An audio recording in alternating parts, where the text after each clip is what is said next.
Hi verse, എല്ലാവർക്കും നമസ്കാരം. മനീസ് കിച്ചൻ്റെ പുതിയൊരു എപ്പിസോഡിലേക്ക് എല്ലാവർക്കും സ്വാഗതം. എല്ലാവർക്കും സുഖമെന്ന് വിശ്വസിക്കുന്നു. ഇന്ന് ഞാൻ തയ്യാറാക്കാൻ ഉദ്ദേശിക്കുന്നത് ഏത്തയ്ക്ക ഹൽവയാണ്.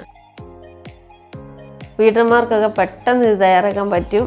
വിരുന്നുകാർ വരുവാണെങ്കിൽ നമുക്ക് പെട്ടെന്ന് ഇത് തയ്യാറാക്കി അവർക്ക് കൊടുക്കാൻ പറ്റുന്ന ഒരു വിഭവമാണിത്. ഇത് നമുക്ക് എങ്ങനെ തയ്യാറാക്കാൻ നോക്കാം. ആവശ്യമുള്ള സാധനങ്ങൾ 3/4 കിലോ ഏത്തയ്ക്ക, ഇവിടെ പഴുത്ത ഏത്തയ്ക്ക എടുത്ത് പുഴുങ്ങി അതിൻ്റെ നാരും അരിയെല്ലാം കളഞ്ഞ് ഉടച്ചെടുത്തിട്ടുണ്ട്.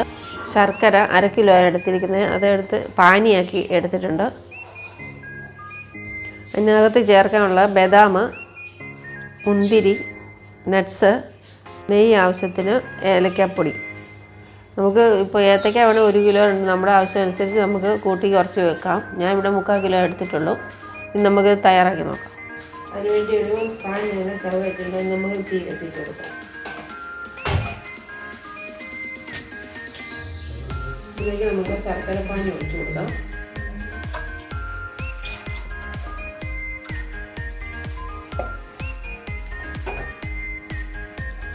ഇതൊന്ന് തിളച്ച് വരണം. അന്നേരത്തിന് നമുക്ക് ഏത്തയ്ക്ക എടുത്ത് വെച്ചിരിക്കുന്നതിനകത്ത് ഇട്ട് കൊടുക്കണം. ശർക്കര പാനി തിളച്ചിട്ടുണ്ട്. നമുക്കിതിലേക്ക് ഏത്തയ്ക്ക ഇട്ട് കൊടുക്കാം.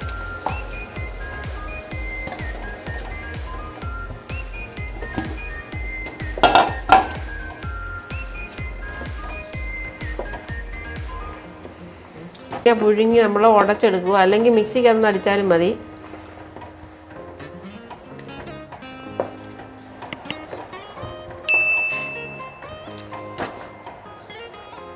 നമ്മളിങ്ങനെ ഇളക്കിക്കൊണ്ടിരിക്കണം. ഹൽവായ്ക്ക് ഇങ്ങനെ ഇളക്കല.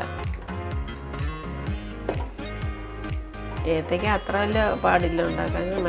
മറ്റ് ഹൽവയൊക്കെ ഉണ്ടാക്കുമ്പോൾ ഒരുപാട് ഇളക്കിക്കൊണ്ടിരിക്കണം. കുറുകി വന്നിട്ടുണ്ട്. ഇതിലേക്ക് നമുക്ക് നെയ്യ് ഒഴിച്ചു കൊടുക്കാം. നെയ്യ് കട്ടയായിട്ടിരിക്കണം. ഒരു 3-4 ടേബിൾ സ്പൂണ് നെയ്യ് നമ്മൾ ചേർക്കണം.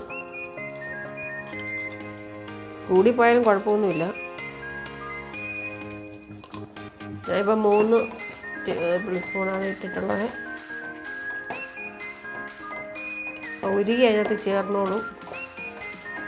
ഉരുക്കിയില്ലായിരുന്നു, ഉരുക്കിയെടുക്കാൻ പറ്റിയില്ല.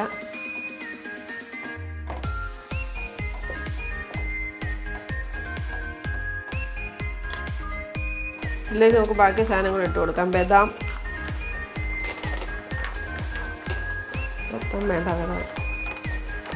മുന്തിരി, നട്ട്സ്,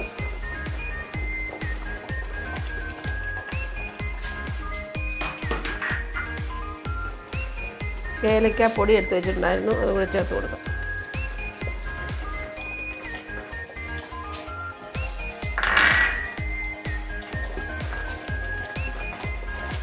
നമ്മൾ ചേർക്കാനുള്ളതെല്ലാം ചേർത്തിട്ടുണ്ട്. ഇനി ഒന്ന് വറ്റി നമുക്കിത് റെഡിയാക്കി എടുക്കാം.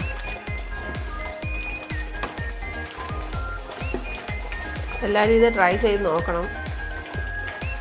ഏത്തപ്പഴമൊക്കെ നമുക്ക് എപ്പോഴും വീട്ടിൽ കാണുന്ന സാധനമാണ്.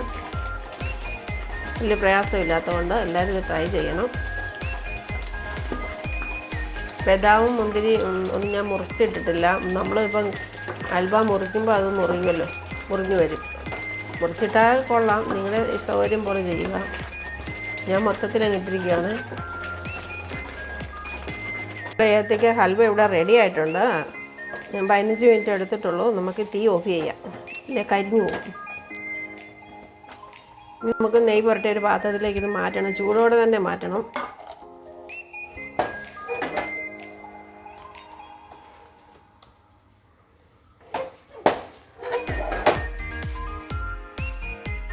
നമ്മുടെ ഏത്തയ്ക്ക ഹൽവ ഇവിടെ റെഡി ആയിട്ടുണ്ട്. ഇനി നമുക്ക് ഇച്ചിരി വെള്ളത്തിൽ വെച്ച് തണുപ്പിച്ച് പെട്ടെന്ന് ഉപയോഗിക്കുക. അല്ലെങ്കിൽ ഫ്രീസറിൽ വെച്ചാൽ മതി. ചെറുക മതിയെങ്കിൽ പെട്ടെന്ന് കഴിക്കുകയാണെങ്കിൽ നമുക്ക് തണുപ്പിച്ചെടുത്താൽ ഉപയോഗിക്കാം.